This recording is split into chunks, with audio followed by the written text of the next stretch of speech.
When you thought you were in the clear and you thought that the insanity was almost over, David and I are going to twist it and tell you the hurricane is still flying in America. Why America? You know, in 1886, a small company called Paramount, which is Westinghouse Electronics Corporation, was founded and became 1912 famous players. And along the way, it acquired companies and sold companies. So CBS Broadcasting is part of Paramount, which actually used to be CBS. I mean, and the name's flip-flopped. But let me be clear. What was once and what is now aren't the same thing. And I know a lot of people are challenged with that statement. And I think that statement really doesn't explain what we're about to talk about. But as my twisted way, I will spin it in a way that it will all make sense by the time we're done this rant. Once upon a time is the way we start a fable. And that is the way CBS and its company and its broadcasting editorial rights seem to be operating in a story mode. And they do rules for me, not for thee, which is a cliche that I've been ranting about for literally 3.5 years. And we've documented and we've isolated who and why. And unfortunately, it isn't the latter of the past, it's still the future and present. Welcome, everybody, to the Rant Network. My name's Stuart Brisgell. That's my co-host, David Solomon. Collared shirt today, sir. Thank you. As we peel back the layers on a multitude of topics, especially this one, censorship, name-calling, kind of interesting. We're here about all raw, unfiltered dialogue that serves as an outlet to voice opinion, exchange ideas from every corner of life. As we dive into this current issue, we cover pop culture, politics, and quirks of existence, or whatever really we feel like venting about that day. Every Monday, Wednesday, Friday, noon Eastern, we tackle the big questions that shape our world, that the media, and you see I'm using the word media and not news, right? Two different words. Get comfortable. David, we've been talking about this for a very, very long time. News, media, they're not mutually the same. And that is where I think the world has gone mucky. David? You know what, Stuart? It's even actually, you're it's not news anymore. It's entertainment. Okay, but let's be realistic. We're talking about entertainment. We're not informing people. We're educating. No, we're entertaining people. That's what this has become, Stuart. And the education in the information and the right way of doing it is out the window. If you go to a journalist school today, any school of journalism, Stuart, you're going to hear the same thing. Okay, very left-leaning mantras. What is considered right? What's considered wrong? There's no neutrality. Conservatism isn't bad. Liberal and social or progressivism, whatever you want to call it, is the right way and the only way. Israel and all the other countries who are in the colonizers category, United States, Canada, England, they're bad. There's an oppressed group. They're the good ones. If you go to the School of Journalism, that's what you're going to hear again and again and again. And that's only one part of the problem. The other part of the problem is, Stuart, you said it, CBS is owned by Paramount, a corporation with shareholders and people that you need to satisfy. And Stuart, you as a financial advisor know, okay, that when you have Skydance Media and Paramount Global, who've come together and they own these entities, there's a means to an end. And it's not just getting the ad dollars, but also swaying elections. Now, you could sit here and say that's conspiracy talk. It isn't, people, because follow the trail, follow the smell. And here's the smell for CBS in just not even 2 weeks. Let's start. We had the vice presidential debate. Rules were set out. Rules were laid out. CBS breached them. That's right. They agreed to not fact check live. And did when J.D. Vance spoke, but not when Tim Walz spoke. They cut off J.D. Vance's mic when he wanted to correct the journalists, the so-called journalists, these so-called reputed journalists, of their mistake, they cut off his mic.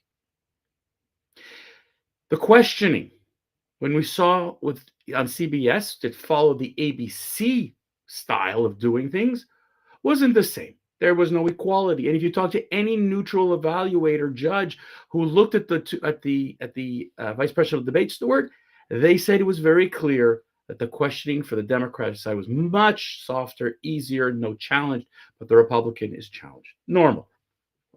That's the debate. But let's take a look at what happened since Sunday. Sunday is a 60 Minutes interview with Kamala Harris. Now, I give some credit to the interviewer who tried to get her to answer a question which she wouldn't. But that wasn't the egregious part of it, Stuart. And I'm not here to talk about Kamala Harris, who couldn't answer a question to get herself out of, God knows where. Bill Whitaker asked a question about Israel. And when you saw the preview, that 60 Minutes was using to the lead, the promotional piece, Kamala Harris gave one answer.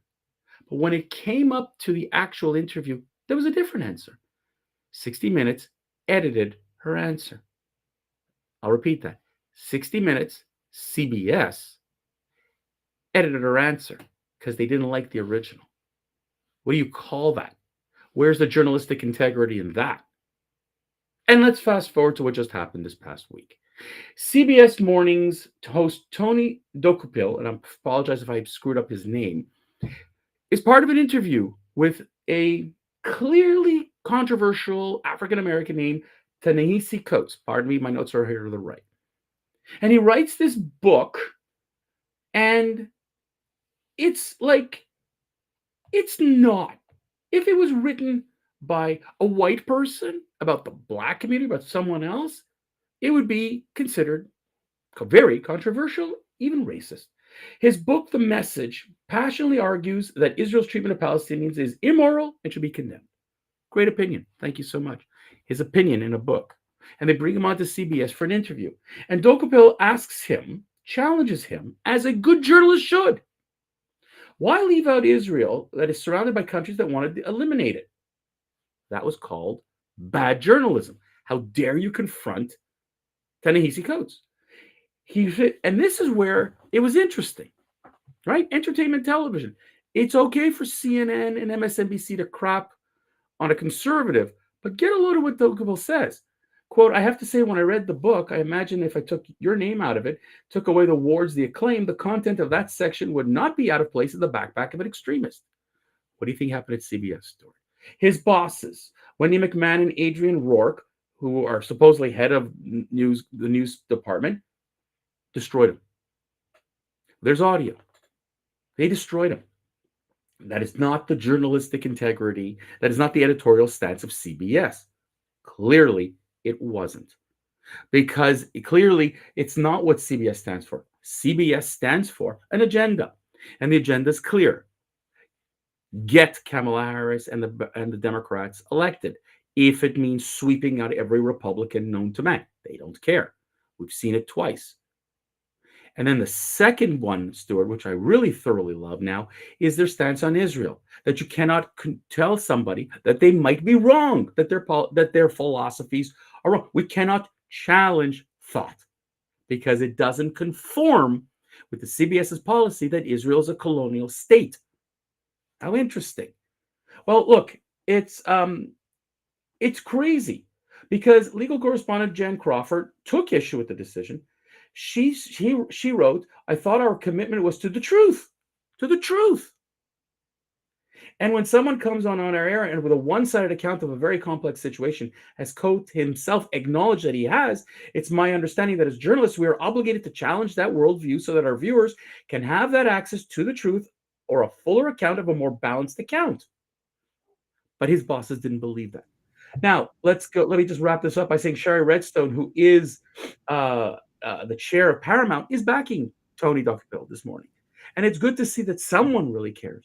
But Stuart, what I'm seeing, and I've gone on for a very long time, and I apologize. If I've laid out in court right now an allegation that CBS and their complicit other entertainment media, whatever you want to call them, other groups are doing, is giving you a seriously jaded, one-sided, agenda-based information. All right. So let me just jump on this. Let's first start that this is a publicly traded company. And, what I don't seem to hear is I think we're all in agreement that it was a political ad by their edits, by their demeanor, by their questions. It was a political ad campaign. And according to the SEC, which I'm trying to get my computer to cooperate here, and there is a statute. It's an advertising rule for public communications. So when Donald Trump says, I want to have CBS's license pulled and auctioned off, he actually had a valid point.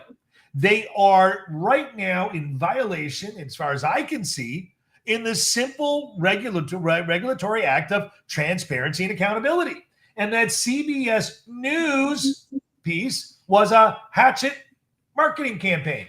And that, my friend, is the big difference. That I think that if we got any really smart, snazzy lawyers that wanted to push the envelope, that would be the envelope I would start pushing. Because it's not only unfair, unlawful, it's illegal. And what they're doing is wrong, morally, ethically, and all grounds. You can't take a pumpkin and sell it as a potato just because it grows in the ground. I'm sorry, of course they can. That's what they're saying it is. But David, that doesn't take away the reality. It's not. Kamala Harris has lots of ideas. Maybe. We're not really sure. Because she doesn't come forward. She doesn't present herself. She reads a teleprompter, not even well. Listen, Donald Trump is a pathetic oratory guy. The man talks about himself in a third person. The man repeats himself. The man likes to do funny things. But the CBS Act, where they took her and packaged her up like a cream puff, is just an ad. Not even a cream puff. No, they tried to make her better. Her answers were cream puff. They had to edit it so they could make her look a little more presidential. But that's just what CBS, that's what they've got to do right now, because the woman cannot be good enough to do it. So the media is doing her bidding. Yep. But Stuart, I'll tell you something. One thing that's interesting is, and again, you see where the lines are drawn in this interview, okay? Because Coates ends up going to Trevor Noah, who has made his fair share of remarks against Israel and the Jewish community. And, Coates feels bad because, Dokapil didn't let Gayle King and Nate Burleson speak in this interview. And he's commenting about it. And it's like, you know what? Stop with this freaking, victim attitude. Okay, dude, you wrote a book. It's wrong. Someone comes to you and says, you're wrong. And I want to challenge you on that, which is what journalism is supposed to be, digging for the truth.